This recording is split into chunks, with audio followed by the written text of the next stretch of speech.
Okay, so good to have you guys. In today's lesson, we're going to look at working with variables.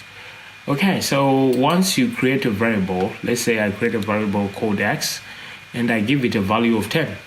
Okay, so 10, what is 10? 10 is an integer type, right? So the name x is now associated with integer type. Okay, how can I confirm this? I can actually print.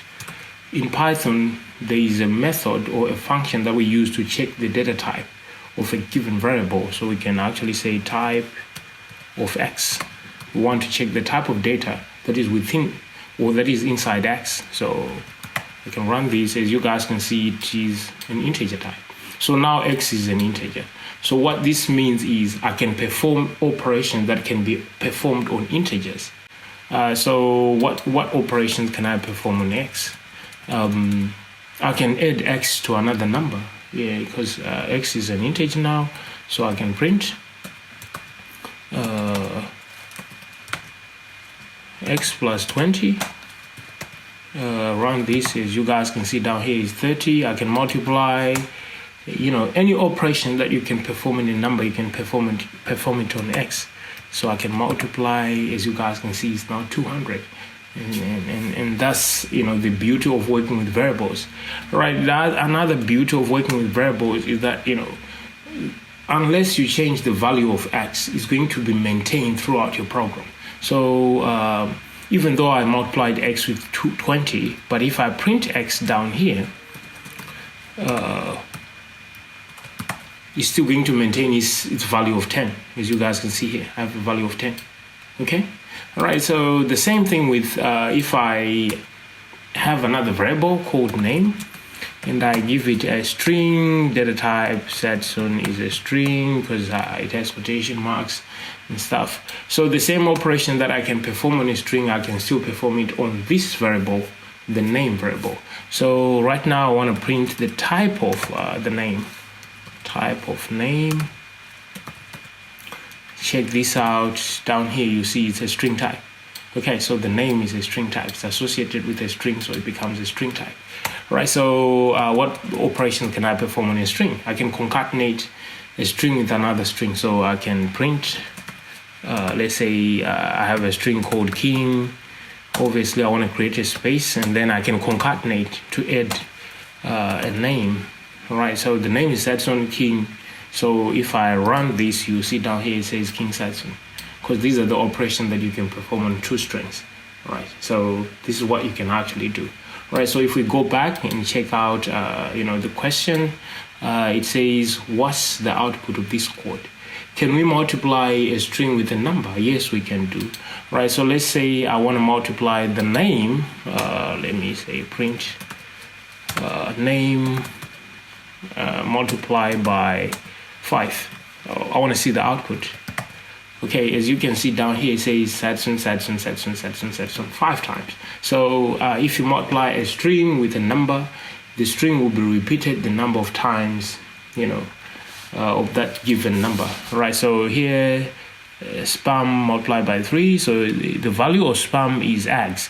So x is going to be repeated 3 times. So let's look for x. So this is the answer. Check it out. Boom. We are right. Okay, continue.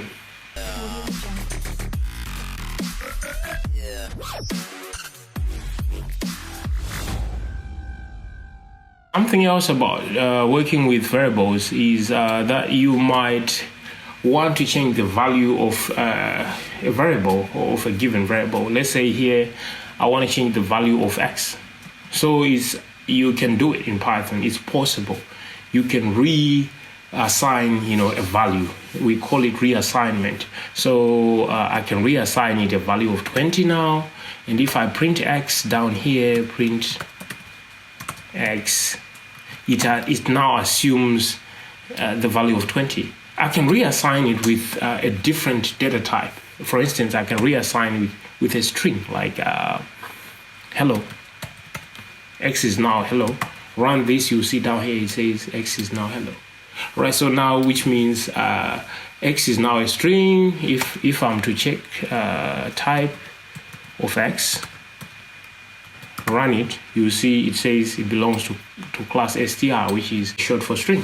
So you can actually reassign, and I can actually reassign these x as many times as I want. Okay, so now I want to, assign it, reassign it, let's say 3.0.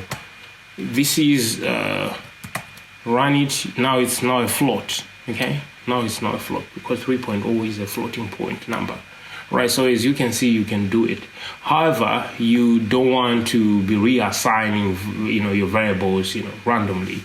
You want to maintain something in your program. So it's not highly recommended that you just, reassign your variables, because it actually causes or brings confusion. Okay, so let's get into the next question. The next question says, drag the correct answer to output 12. So we have x and y, and then x plus y, we want a result of 12. So I want to clear this and create another variable called y is equals to 30 here. So if I print x plus y, because these are two integers, I can actually add two integers. You see down here it says 40. This is the output that I get. So what should I put here to output 12? It simply means I have to add the 7. Okay, so 7, check it out. Boom, that's the correct answer. All right, so I want to thank you guys for your time. In our next video, we're going to look at working with user input. Okay, so we have a function in Python that helps us to work with user input. So we'll see it in our next lesson. Right, for now, I'm out. I'll see you. Bye-bye.